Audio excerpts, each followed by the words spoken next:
Welcome to Empire Rugby League. This is the Western Front, the podcast where we talk everything local Western Australia Rugby League. I'm your host, The Bear, for this episode. Sweeney's off on rest duty, getting ready for his big match against Fremantle this weekend, so we wish you all the best of luck with that one, Sweeney. Joining me, though, is Beer Triks. Beer Triks, how are you? Good, mate. Bear, Morgz, listeners. Yeah. All doing well. Yeah. We're all here. Ready to go, boys? Well, we'll see about ready, but we're here. That's all right, well, let's just crack straight into it then. See the results from the seniors games last weekend. We'll kick it off with Women's League Tag. South Perth 30 over Alkimos 0, Ellenbrook 22 over Joondalup 14, and Kwinana 108 over Mandarin 0, and North Beach 38 over Fremantle 10, and Willagee had the bye. Gee whiz, 108. On to third grade, we had Willagee 16 over Kalamunda 12, South Perth 30 over Alkimos 10, Rockingham had a 22, no sorry, I got that wrong, I can't read properly, Kwinana 32 over Rockingham 22, North Beach and Fremantle, it was a forfeit, we believe it might be from Fremantle. Yeah, it was definitely Fremantle. It was definitely from Fremantle. Definitely Fremantle. And then we had Mandurah 16 over Ellenbrook 10, and I was being told that the halfback, Joel Tapp, had an absolute blinder, scoring 2 tries and kicking 2 goals. Nice. On to Val Murphy, we had Kalamunda 48 over Willagee 0. We had Alkimos 38 over South Perth 14, Ellenbrook 46 over Joondalup 10, Kwinana 38 over Rockingham 20, and Fremantle 26 over North Beach 4. And in the women's premiership, it looks like we had 2 cracking games of footy. We had Ellenbrook 20 over Fremantle 12, and the live stream game we had Willagee 16 over Joondalup 12, with Kalamunda having the bye. Rightio, boys. So with that women's premiership, let's kick it off with Ellenbrook 20 over Fremantle 12. How'd we see this one unfold? I mean, just looking at it, it's probably closer than I was expecting. I think Ellenbrook looked last week against Willagee like they were flexing their muscles, so I think that's a really good job from Freo. Obviously going down, but keeping right. With Ellenbrook, they might be stiff competition for Ellenbrook, and that's what we want to see. We want to see it not being a one-horse race, I think. Yeah, it's Fremantle have got to take a lot of confidence out of that. They show that they're well and truly in the running to win this comp. Fantastic. So looking like Ellenbrook are probably the favourites at this stage, boys? I think quite easily favourites, but the other 2 teams that will make finals, being a 3 teams finals, who knows? Fantastic. And then the other game was the Willagee 16 over Joondalup 12, the live stream, so no excuses for missing this one, boys. No, saw most of this, and honestly, it wasn't the best game of women's rugby league I've ever seen. I think both teams were probably off where they'd like to be, and it was 2 solo tries for Ruby Hodgson from Willagee that got them the win. They were sort of runs out dummy half, really impressive scoots, finding the line with really impressive efforts. Other than that, I think, both teams, it's probably a game to forget, and it's a performance that they're going to want to learn from if they're going to compete, or if Willagee in the finals is going to compete with Freo and Alkimos. Ellenbrook. Alkimos don't even have a team. Beatrix? I didn't see it. I enjoyed a few too many whiskies and cigars on Friday night. So, I missed this one, but Joondalup, maybe they're finding a bit of form at the wrong time of the season. Yeah. Well, hopefully building towards next season. If you finish the year off strongly after a poor year, it's actually probably better to finish strong and probably higher chance of retaining those players for the next season rather than tailing off and getting flogged, and they probably don't come back. Well, that's right. We're about to get into the men's premiership, but there's a few teams that have had a pretty bad year that are finishing the season off strongly, and others that are not, maybe. Well, speaking of men's premiership, Morgz, take it away. Bear with me. I know it was 30-20 Rockingham over Joondalup. That was the live stream game. Yeah, that was a live stream game. We had South Perth 26 over Willagee 20. And Fremantle 34 over North Beach 6. Now, Morgz, would you like to issue an apology to North Beach? I believe maybe 3 weeks ago you declared that they would not lose another game all season, and they've now just suffered back-to-back losses. Would you like to apologise to North Beach? I mean, I don't have to play at North Beach this year, so I might hold off on an apology. But I mean, I would definitely put the curse on them. I thought they were absolute dead sets to go undefeated. They look like the best team, but I think what we've seen, there's going to be 4 teams in the finals, and all 4 teams have a chance of winning it. Freo, I think, surprised me. Like, that's not just a win, that's a comprehensive drumming. And I think they were still missing a few players. So they were bouncing back after probably a surprise loss themselves. And, Freo, always be wary of them, I think. Yeah, just a little correction, boys. It was the North Beach Freo game that was a live stream. I'm sure someone will pick on us for that. But, Fremantle, they're just built for this time of year, aren't they? So, it was a bit of a surprise to see that scoreline. I would have thought it would have been closer, but, Fremantle coming good at the right time. Yeah. Well, I'll take the rap for that one, boys. Being called in off the bench at the last minute, I'll take the rap for getting that live stream game wrong. But how'd we see the Rockingham Joondalup one, which this would have saved Rockingham's wooden spoon? Yeah, it puts Rockingham above Joondalup on the table now with the superior points differential. But Rockingham finishing the season strong, and like we said, with the women's premiership with Joondalup. They got a lot of young guys coming through, learning how to win. They get a bit of a taste of that, have a big off season, and build to something better next year. Yeah, I think that's it. We've spoken about some of the young talent in both these teams, and I think it was the home ground advantage here for Rockingham. It's a beautiful winter's day, which probably actually didn't work in Rockingham's favour because it's the nicest day I've seen down there all year, I reckon, every time I've been there. But, even Rockingham can't help the weather. So I think, it's just good seeing these young kids now coming through. Both teams are building and having better second halves of the year. So like we said with the women, it's, easier to keep players if you're finishing the season well, and hopefully it means both teams are on the up and up for 2026. That's right. And from what I've heard, there's a few experienced players that they signed 2-year deals, so they're going to build to something good next year. Oh, very interesting. That's love that commitment. Not only that, I'm loving the Rockingham social media at the moment, highlighting all the debutants throughout the year. I think it's an absolutely fantastic little touch. Moving on, boys, and this is probably the big mover, or the result of this game has provided some big moves on the ladder. South Perth now moved to first position after a 26-22 win over Willagee. Well, I think that's it. I think South Perth were the team we were riding off a few weeks ago. I think was it 3 losses in a row and looked to be in a bit of trouble, a few key players missing, but they've obviously found their mojo, found their lion hearts, and geez, I mean, that's a bad one, or not that leads me gents. But I think obviously, really close one, and if South Perth are on the up and up, Willagee only going down by 4 at South Perth shows the Bears, might have had a week or two where they haven't looked quite as crush hot, but they're in there and they're with a chance. Yes, I was, like I said last week, I was ready to put a line through South Perth for the experience that they lost and didn't appear to be playing too well. But yes, it seems like a few guys have stood up and they're on the way towards a premiership. Well, possibly. It sounds like some tough coaching, some tough calls made by the coach are starting to show dividends. Yeah, well, that definitely seems to be the sort of the gist of it from the grapevine, some tough choices, some maybe harsh realities or some facts and opinions, and it's worked for them. And tell you what though, it's throwing an absolute curveball as to who's going to win the comp. Oh, I mean, honestly, now I think there's 4 2 weeks teams. Ago, North Beach weren't going to lose another game, and now it's an open race. I think it's a 25% chance for every team to win it. I do. I honestly couldn't tip it now. Fantastic. Well, there you go, guys. All the men's premierships of sides have silenced Morgz for at least this week. We'll move on after some cracking senior footy. There was also some fantastic junior footy, and we'll kick it off with the under-13s boys. Joondalup 18 over Ellenbrook 10. Rockingham 32 over Fremantle 0, and Willagee bringing up the half-century 50 over Kalamunda 6, and the Kwinana boys had the bye.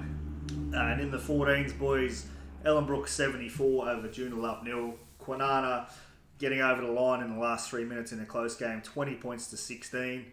We had Alkimos 28 over North Beach 4, Rockingham 16 over Fremantle 12, and South Perth 42 over Serpentine 18. Now, Beatrix, just before we move on there, I'm led to believe that you have quite a bit of influence over this under-14s boys Kwinana side. Mate, that's the closest scoreline I've seen from you guys all year. How was it? If I had hair, it would all be pulled out. Yeah, we don't go too well in the wet conditions, but you know it was good. So you're the Bulldogs of WA Rugby League. Yeah. No, it was good. We found a way to win, and with that win, we wrap up the minor premiership with 2 games to go. Oh, congratulations! Well done. Nice. Okay, so moving on to the under-14s girls, we had Joondalup 16 over Ellenbrook 12. And my league is showing Fremantle and Kwinana 0-0. So do we know if that was a forfeit, Beatrix? If you were at the ground, I wasn't. Are you aware? No, I'm not sure. Okay, if anyone can let us know, please do. And then Willage, you had the bye. I was too busy ducking from the rain to be having conversations with you. I looked at the radar, looked at the roads, and I'm like, yeah, wasn't driving up to Forestfield, unfortunately. No, you struggle to see the road at the best of times. Well, this is it. Moving on to the 15s boys, Beatrix, what we got there? We've got Joondalup 24 over Ellenbrook 14, Rockingham 16 over Fremantle 0, and we've got a 0-0 game with Willage and Alkimos. Not sure if that was a forfeit or if my league wasn't working, and Kalamunda had the bye. And then on to the under-17s boys, we had Ellenbrook 36 over Joondalup 16, Alkimos 42 over Kwinana 0, and Rockingham 30 over Fremantle 18. Fantastic. So some cracking junior footy games. Anything stand out over the weekend through the junior footy there, boys? Like I said, I did see a post from the Kalamunda Bulldogs about one of their players, Corey Campbell, ref in a whole lot of games, under-15s player, I think under-15 state captain this year, played under-15 state last year. So just a massive effort for anyone to be out in that monsoonal rain, let alone an under-15, going through, repping a whole lot of games, repping the club. It's just great to see a young kid so committed to the game and putting themselves out there when they probably didn't have to be. Yeah, absolutely. Yeah, you got a young kid like that in your club. You know, I'm sure Kalamunda will be pushing for first grade in the next few years, and if you've got a kid like that coming through, if he doesn't potentially go on to bigger and better things with the Perth Bears coming in, then I'm sure that's someone that they want. It's an absolutely fantastic show of effort and community spirit from the young fella there. From what we were hearing, I think it was 5 games back to back in that rain. Oh yeah. Like that, hats off. And Kalamunda, well done. If you're fostering your young players to have that willingness to help, yeah, fantastic. You're doing a great job as a club. But boys, we've got to move on. This week, we will be having a chat about something that I know the entire rugby league community of Western Australia is very excited about. It's probably the highlight of the year, bar the grand final teams that win. That's their highlight. But for the rest of the community, Harmony Cup. Harmony Cup is back again. How good is it? Like personally, I haven't been around long, but I really enjoy Harmony Cup. I think I've been to a few. And I've never seen a bad word or a bad bit of like terrible behaviour or anything. I think it's just for something like nearly 2,000 participants each year, and there's never any dramas. How good is it? Yeah, I mean, I guess for me, I've only managed to play in the very first one because work commitments have kept me away. But, you know, good news for the rugby league fans of WA. A change in work means, you know, I'm going to be hot property. You know, like Kevin Walters is out there, you know, trying to get players to play for Australia or Samoa. There's going to be a battle for my allegiance. WA Great Britain or WA Australia, come at me. Contract offers on the table. If anyone can find any ancestry from New Zealand for me or anything else, considering all offers. No, but in all seriousness, like, you know, like rugby league, it's about culture and it's about community, and I think it's great to see. And you know, I've been in Nines Rugby League. It's great fun. Yeah, it is. It's a great weekend. Good cultural weekend for everyone. Every time I've been involved in it, it's been a very enjoyable weekend. And, 9-minute halves is good for the older bodies. Yeah, Masters, I think, is where it's at nowadays. But yeah, good fun. Absolutely. So this year it will be held at George Burnett Park, which is, correct me if I'm wrong, boys, South Perth, yeah. Yep. What do we think of that? I mean, Rockingham obviously has more grounds and more space than any other club. Like, they've got the 4 grounds, no other club does, but Rockingham's also in the deep south, so it's a big travel for anyone north of Freo to come down. So I think sharing it around, it's probably the most central location. And I was running through, knowing all the grounds of the different club sites, and that if you're not going to have it Rocco, to me, South Perth is probably the next best option in terms of ground, spaces around it for teams to warm up, and facilities in terms of bar, change rooms, parking. I don't think there's an alternative option, personally. Yeah, I was a bit surprised at the location of where they're at South Perth there. I'm not sure how well the parking will work. I'm pretty sure there's markets there on a Saturday or Sunday morning. That'll take up a big chunk of that car park. I'm not sure if that'll mean the games will start later and run later into the night or something. But from what I've read, it's a reduced competition. There's caps on teams and stuff, just to sort of, I guess, working with the 2 grounds as opposed to 3 or 4 and stuff like that. So probably unfortunate to a degree, but again, it's a massive weekend. So if a club, stretching volunteers and all that, it's, moving it around probably is the way to keep it going and stuff, rather than being like, well, this club can't host it, we're not going to do it. Like, that's not right. So. Well, that's just it, boys. You hit the nail on the head on a few points there. Like, one, travel. Like, I mean, it is open to everyone in the state. And exactly. People travel, and let's be honest, we probably enjoy it because we're a little bit closer to Rockington, or Franklin offshore. But South Perth, as you said, central. Parking, look, I don't think there's a community sports ground in Western Australia that could handle the parking that comes with a Harmony Cup. No. So no matter where we hold it, unless we end up with an absolute boom of registrations and the game is like so high key that we can one day hold a Harmony Cup at Optus Stadium and divvy up that ground into 4, 5, 6 fields, that would be awesome. But that's a pipe dream. But I'm pretty sure Kalamunda have hosted this before. Yeah, they have. It has been around. It was a bit of a pain in the backside having to go to Kalamunda, but I didn't mind that because they had access to the rugby union fields as well. So you could run 4 games at a time. So you didn't have to reduce the competition. But again, I guess the flip of the coin there is Kalamunda, with all due respect, obviously ex-Doggy, their facilities otherwise are probably not at a great standard. It's not so bad though, because Kalamunda still had their little canteen and that running, but so did the rugby club, so did the cricket club, so there's plenty of other good facilities. Yeah, they opened it up. You could get it. So I didn't get it. It was everyone involved in the complex. I think the only issue with the Kalamunda one was the weather overnight at one stage. I think everybody rocked back in the next day and there was no marquees or anything left. But that sounds about right. Well known for it as well. Rockinham's well known for some bad weather. Yeah. Oh, absolutely. So I think no matter where we have it, it's a great thing, and can't wait for more information to come out about it.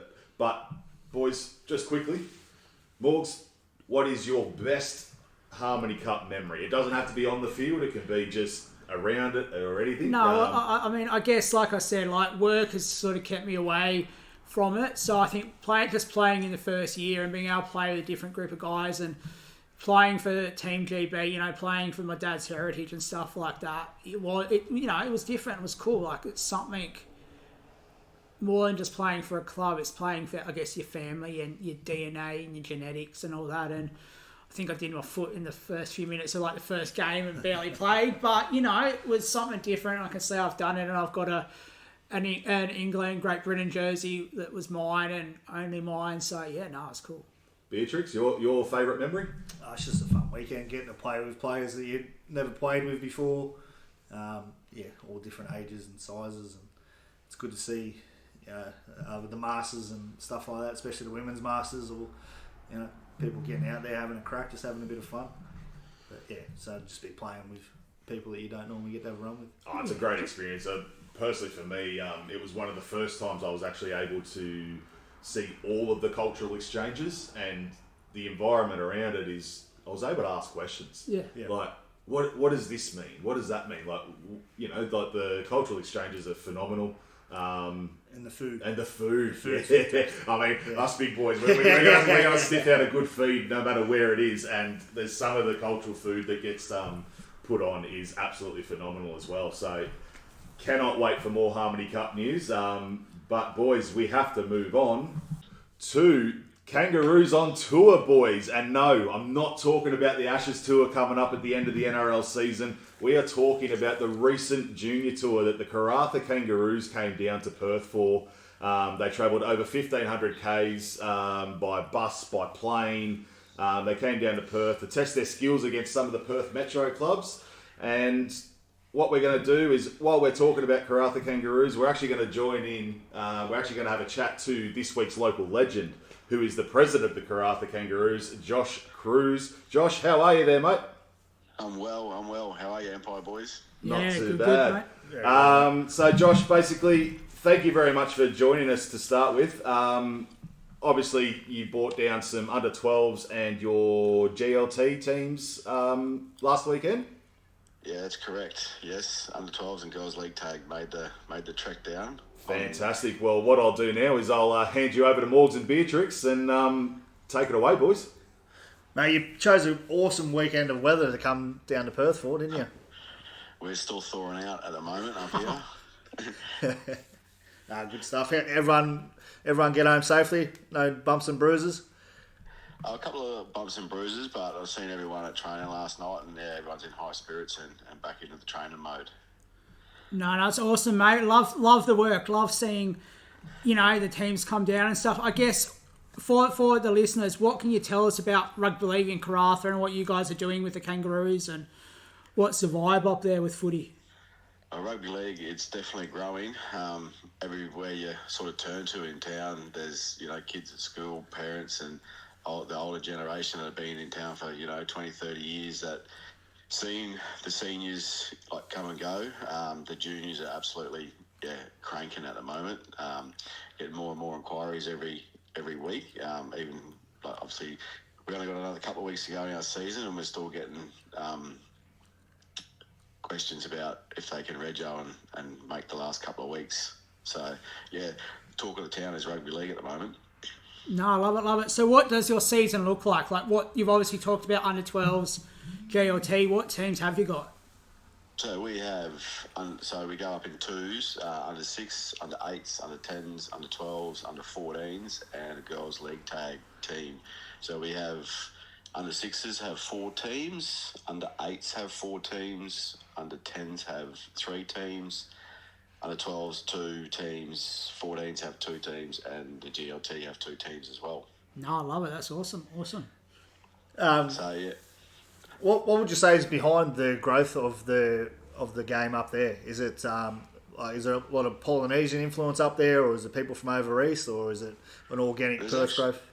There's actually not a whole lot of Polynesian players. So yes, we do have the handful, but I think it's just word of mouth, to be honest. I know a lot of parents that obviously AFL is sort of dominant, but a lot of I'm not 100% sure on AFL rules, but a lot of the younger kids can't tackle in AFL, so they can't come and try. All their mates at school are playing rugby league, so they're dragging them down the parks and teaching them how to tackle and everything, and then that gets the interest. And then, we've had so much interest this year from the jump from AFL and soccer to come and play rugby league. I think just because our juniors, we're just shy of 250 juniors in the club now.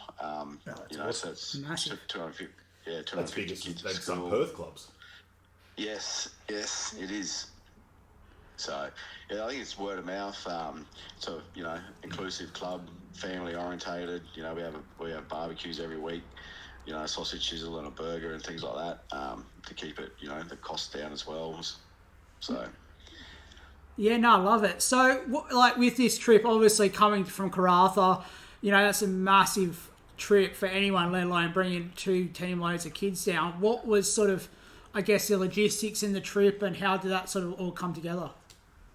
Well, it started last year we brought the under 12s down last year, and that was the oldest age group we had last year. So we racked our brains together on how can we keep these kids, that age group moving forward to get, 14s, 16s, in a couple of years down the track. Yeah, of course. So how can we, make it more enjoyable? Because obviously we only play each other week in, week out, right? So Yeah.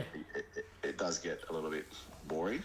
But so we came up with an idea. I was like, righto, let's see if we can make this and under 12s is the perfect sort of age group. Obviously, it's not competition yet, so we've got a bit more of a say on who we play and where we play against the Perth clubs. Yeah, of course. So that all eventuated last year. Huge success. We come down to the Roosters, the Roosters and Dolphins game, and played a little curtain raiser at HBF before that last year. And that was a huge success last year. So we started working on it with the NRL for the schedule. For this year, probably around January. And then our girls' league tag coach, Ryan Gilton, he approached me and said, can we take the girls down? So we thought about it for a little while, and it was a no-brainer, really. So these girls have been playing league tag for, a couple of years, and they've never played another team. So big step up for them. So we made that happen as well this year. So it's a lot of effort and time and volunteering and back and forth emails and phone calls to get someone to play and venues and all the rest of it, with the NRL WA on jumping on board and help us. They've been a huge success, obviously, of making it happen as well. Yeah. You talk about playing each other every other week. With that, what sort of challenges do you have in retaining kids or and all that sort of stuff? So, it is hard, and obviously Karratha is a transit town as well, with, parents changing jobs, moving to Perth, moving interstate, things like that. So our turnover is quite high, and considering where we are as well, like how remote we are, the turnover it is high, but the following years, and then the parents and the feedback that we get from the club it's all positive. The new people come into town, what sports that are here in town, we're from over east, let's play rugby league, yes. So we have a couple of families in town at the moment that are obviously travelling in their caravans and whatnot around the country. So they've stayed for the whole season, and then our last game's the 7th of August, and then these families are moving on to the next spot. That is really cool. Oh, that's awesome. The fact that they've pulled into Karratha, found rugby league, and gone, you know what, we're going to see the season out and then keep going on our trip. That's awesome. Yeah, no, that's cool. I love that. Yeah, so that's definitely a positive for the club. And the experience that they bring as well from playing. These are like under 8s and under 10s, boys and girls, obviously play back home where they're from, over Sydney or Brisbane, and there's rugby league in WA, or we're playing it. And Karratha Kangaroos is where they come. Yeah, and I was involved with Rise earlier this year. I know we had a young fella coming down from Karratha that was involved, and seeing him come down the week of young 13-year-old, 14-year-old, 13-year-old come down, be involved. That's seeing that opportunity for just one kid to come down. For me, that showed so much, like the effort he put in and stuff like that. So I think it's great seeing that these kids from Karratha are coming down, whether it's for you guys as last weekend or whatever, seeing them keeping involved in the league and keep having them involved with the game in Perth and in WA is amazing. We've also probably got to give a shout out. We have 3 families, so 2 families that travel from Tom Price each week on a Thursday afternoon. Yeah, right. To play on a Thursday night, and 1 family from Panawanika that travel up each week to play. In our comp. Oh, that's massive. That's that's big commitment. That shows love for the game, doesn't it? It is. So that the families from Tom Price, so they've got about a 6-7 hour round trip each Thursday night. So they train in Tom Price. Just there's a little group of them, but there's actually 2 families that travel over and play. So one's in the under 10s, under 12s. They're brothers, and a girls' league tag player travel each week to play. So that just shows the commitment from the parents and the kids on how important rugby league is for all kids in the community that love rugby league. Well, it really puts things into perspective when you have some parents and clubs and teams down here that sort of chuckle wobbly at maybe an hour and a half drive. Yeah. Yes, distance. Obviously distance is a huge factor up here. So, yeah, I can't praise the kids and the parents enough for the commitment to the club. Oh, each week. That's mind blowing that people are going to travel from those sorts of distances weekly or that like that. That's blown my mind. You go, Beer Triks. You spoke about you went from just bringing the 12s down last year to bringing the 12s and girls league tag. That must have cost a fortune. How did you go about funding that? It does. It certainly does. So this year, we had 16 players from each team. So 16 on 12, 16 on girls league tag. Yeah. The total cost for the trip was, we haven't obviously punched all the numbers in, but we had a pretty good budget, and it's around that $45,000 mark. Obviously, flights are our biggest expense. Our cheapest return flights is $630 for each kid. Accommodation, food, bus hire, all on top of that. So the club donates $10,000 as a development to us. Gets thrown into it from the club, and the rest we fundraise. Every single cent we fundraise. So we had a 100 board draw this year. We had 2 return flights and 2 tickets to the Perth State of Origin that we raffled off, and thanks to NRL WA for getting them tickets to the Origin. So that the NRL give us the Origin tickets, and the club covered the cost for return flights, and we sold I think it was about 250 tickets, raffle tickets for that. So that helps. And then just our barbecues and fundraising, we have raffles like every other club, meat trays down the pub, things like that. So, yeah, we've managed to fundraise that to keep our costs down for the parents. Yeah, no, that's awesome. I mean, being involved with clubs down here, I know how hard it is sort of raising money and getting that sort of stuff. Have you had any sponsors involved with that as well that you'd like to give a shout out to that might have helped with the costs or just involvement with the club in general? Or yeah, so we had 2 sponsors for the Perth trip. So Affordable Transport were amazing and jumping on board, and the core group jumped on board as well. So massive shout out to them. So obviously we had some new jumpers in that design for that trip, and we plastered all their logos over them jumpers and whatnot for the kids to wear, and they obviously keep them. So so can't, without the support, obviously all non-for-profit clubs can't run without generous sponsorship from the community. So yeah, definitely a huge shout out to Affordable Transport and the core group. Yeah, no, it's massive. That's it. Sponsors all over make a massive difference, but when it's making a massive difference to young kids coming down and getting to play the game they love, in a different environment, it's awesome. Go on, mate. I was just going to say, yeah, it was a big eye-opener. We seen them all at training last night, and they're all still buzzing around and talking about the weekend and how cold it was, and we'll be going again next year already, and yeah, so... So I guess the biggest question, what were the results like? How did the teams go?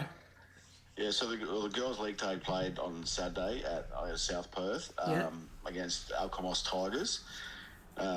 So they started off really, really well. First 10 minutes or so, 10, 12 minutes, they kept Alkimos down in, their own sort of 20, 30 metre line. Awesome defence from the girls. And then as the game went on, I think our fitness wasn't up to scratch. And a couple of drop balls. So we ended up going down 14, I think it was 16 or 14-0 in that first game. Second game, we played Ellenbrook. A couple of really, really fast girls in that team just blew us off the park, to be honest. A lot of drop ball. I think the girls are getting pretty tired. It's their first time they've ever played against another team before. Oh, so yeah. Big eye-opener for them, but I'm not exactly sure of the score, but it was probably in the 30s to 0. We didn't really keep account. No, that's fair. It's an amazing experience nonetheless, isn't it? Yeah, and then we obviously stayed all day. We got there early and watched the Women's Open League Tag game. So that was a big eye opener, and for them as well, and they really enjoyed that and learnt a lot just by watching the girls. So just having them around, other women and Absolutely. league is just a huge bonus anyway. Definitely. How did the boys go, mate? The boys, the under 12s and girls. We had boys four and girls. Sorry, team. Yeah. So there's a mixed team, that one. Unreal, awesome. They've been training really, really hard. So shout out to Sumo and Johnny for the coaching. They've had their certain plays and they've stuck with their structure. And obviously the weather wasn't the greatest on the Sunday. Kids reckon it was snowing. I mean, it felt like it. I know. I was running the water and it did. It was atrocious weather. But yeah, the first game, a lot of big hits. We've been working on it and a lot of attack. So we said, let's get our defence right now. Our attack will follow. So a couple of huge runs and a couple of huge defensive efforts in that game. And I think we won, it was 16-4 in that game. That was against, what was that, Rockingham Sharks. I think it was a white team that we played. And the second game, we played the Titans. Is it Karratha Titans? I think, and also shout out to them. They were a bit short on numbers. So I know there was a couple other boys from another team jumped in to fill the numbers for them. So congratulations to them boys. Without, all that happening, we wouldn't have got an extra game. Oh, well, that's awesome. Yeah, so that next game, same. Weather was pouring down rain, freezing cold, muddy conditions, something that I think we've had one game in like 3 years that I can remember where it rained. Yeah. So not used to them conditions, but the team handled it awesome. They're resilient, played to their structures, played to the game plan, stuck with it, and they come away with the win. It was 20-10 in that game. So they were stoked. It was obviously a big improvement from last year. We had a bit of a round robin last year, and we played I think the 8 Perth clubs, and I think we won one game by like 2 points. So huge improvement from the previous year, and the boys are stoked and girls. Yeah, no, that's awesome. I guess one question for me. I love seeing the game grow. So, what if you had an ideal for what the game would look like in the Pilbara and the Northwest, seniors, juniors? What would that be for you? Where can the game go? Like comps, like sustainable comps, where you're not just playing each other, but you're playing Headland or Broome or whoever, Tom Price. Yeah. So I talk to them quite regularly. We do play Port Hedland like in a gala day. We go up there and they come down here sort of twice. We play each other twice a year. Yeah. We've also, obviously, the seniors played. We hosted the Anzac Test match this year at the start of the year. Yeah, of course. And that was a huge success. We had scaffold built for grandstands and had the last post and reading of it, and we were sort of expecting a big crowd. I think there was about 2,000 people there at the game. It's massive in the crowd, which is huge. We've seen, obviously it's a small town, but there was people from basketball, like association and soccer association, all come down to watch it, and I was like, we've never actually seen a live game of football. This is crazy. Why the hell do you play it? So, it does take a special breed of human to play rugby league, doesn't it? Yes, it does. When you're born and bred with it, that's just what it is. It's absolutely. Sounds like we might have to take the podcast on the road, boys, for the Anzac in the Pilbara next year. I think we've got to get up there somehow. I'm in for that. Yeah. So we've got some talking about growing the game up here. We've probably got some breaking news that we've been working on with our committee, and we haven't put it out to the public yet, but we're hosting a gala day against the Parabadoo Pirates on the 20th of September. So this is the first time the public's heard of this. Awesome. It's only, just the juniors. So they've reached out to us, Stormy there from Parabadoo Pirates.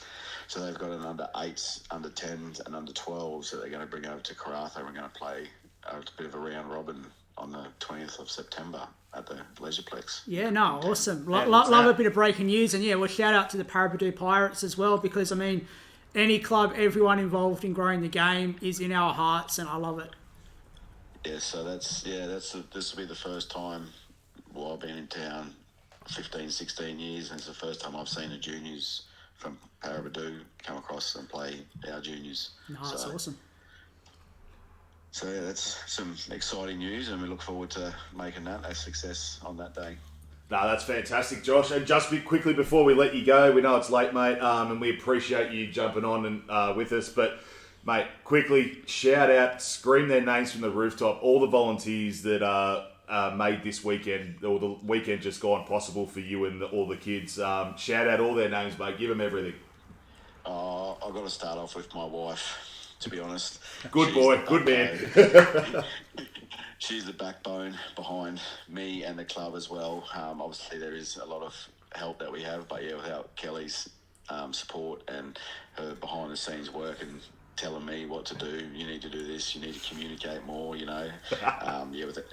without her putting a fire in my belly, I couldn't do it without her. But our Vice President, Luke Blackman, our Girls League tag coaches, Ryan, Phil, and our manager, Tash. Tash is amazing. She manages the under-10s as well. She's a dead set rock to our club.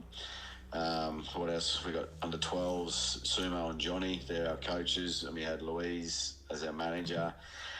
And then we had a couple of extra ladies come down. Pam, she's just the assistant to everyone. And Kristen, I can't thank enough as well. There's the things that she does behind the scenes that no one sort of does in paperwork and emails, and helps me out as well, writing grants and things like that. So she done all the social media with her daughter Matilda as well. So yeah, Matilda Giltnan as well, helping out with Kristen on all the social media posts and all the sound bites and things like that, like just to make it more enjoyable and fun for all involved for the whole weekend. So that was our travelling party that went down, plus obviously the children. So huge shout out to them. Without them, this doesn't happen. Nah, absolutely, mate. And we all know the volunteers are the lifeblood of our game, especially at a grassroots level. And I think you may have bought yourself a few brownie points with the missus there. So well done. Absolutely. They always help. Well, Josh, we'll let you go. Thank you very much for joining us tonight, and best of luck for the rest of the season and for the gala day in September too. Yeah, no worries. Thanks for having us on. No, all good. And we'll see you at the Anzac Games in the Pilbara next year, I reckon. Sounds good to me. Well, it does. That Anzac game does get moved around to each Pilbara town. So, we work with the NRL. Wherever it is, we'll find a way of getting there, I reckon. Yeah. Yes. So, Karratha will definitely be keen to host it again next year if they're listening. There you go. Awesome. Absolutely. Thank you, Josh, very much. And ladies and gentlemen, once again, Josh Cruise, the president of the Karratha Kangaroos and this week's local legend for Empire Rugby League. Oh, there we go, gents. How good was that chat? Oh, that was awesome. I love growing the game, and I've got all these ideas and dreams of what I can see the game looking like in WA, so it's good seeing some of that coming to life in Karratha. Oh, it's absolutely fantastic to see the game going gangbusters up in the north there. Beer Triks, any last thoughts before we crack on? Nah, man, that was awesome. Yeah, I think we need to get up there for an Anzac now. We're gonna have to try and get our way up there for somewhere, just to show our support. But anyway, boys, we've got to crack on. This week's footy coming up this weekend. We'll kick it off with the junior fixtures. Under 13s boys, we have Joondalup v Kalamunda at Admiral Park, Rockingham v Kwinana at Franklin Offshore Stadium, Willagee up against Fremantle at Weber Reserve, and Ellenbrook have the bye. In the 14s boys, we've got Joondalup taking on Alkimos at Admiral Park, Ellenbrook versus North Beach at Charlotte's Vineyard Pavilion, South Perth versus Kalamunda at George Burnett Park, Rockingham versus Kwinana at Franklin Offshore Stadium, and Serpentine versus Fremantle at Weber Reserve. And then in the under 14s girls, we have Willagee v Fremantle, Joondalup versus Kwinana, and they're both at Weber Reserve, and Ellenbrook have the bye. And in the 15s boys, we've got Joondalup taking on Alkimos at Admiral Park, Fremantle versus Kalamunda at George Burnett Park, Willagee versus Ellenbrook at Weber Reserve, and Rockingham have the bye. And then in the under 17s boys, we have Joondalup versus Alkimos at Admiral Park. We have Ellenbrook versus Fremantle at Charlotte's Vineyard Pavilion, and Rockingham versus Kwinana at Franklin Offshore Stadium. Boys, it's good to see just on a few of the club's social medias, they've put up all their seen a few clubs put up their competition age groups and where they stand on the ladder with 2 games to go. So trying to encourage a bit of a crowd down to the junior games to get the teams into the finals at the end of the year. Yeah, so shout out to all those well, clubs. that's it. And I was having a bit of a look at the different comp age groups, and it looks like pretty much every comp, there's opportunities for 5 or 6 teams still to make finals in most grades, and that's what you want to see: competition and teams being competitive and being out up against each other and fighting for those spots. You don't want to just see a comp where the top 4 is settled halfway through the year. That doesn't make good footy for anyone. Well, that's just it, guys. So everyone get down and support the kids as on their run into the finals. And as we just heard from Josh from Karratha, community support is so valuable to these kids. So everyone get down there. Moving on quickly to the senior fixtures for this weekend. We'll kick it off with Women's League Tag. We have North Beach v South Perth up at Blue Force Park. Kwinana and Joondalup at Treeby Community and Sports Centre. Fremantle v Ellenbrook at Weber Reserve. And Willagee and Mandurah at Weber Reserve as well, with Alkimos having the bye. In the 3rd grade, we've got North Beach versus South Perth at Blue Force Park. Fremantle versus Kwinana at Treeby Community and Sports Centre. Rockingham versus Alkimos, and Willagee versus Ellenbrook are at Weber Reserve. And I'm not sure why, but Kalamunda and Mandurah have a bye. Yeah.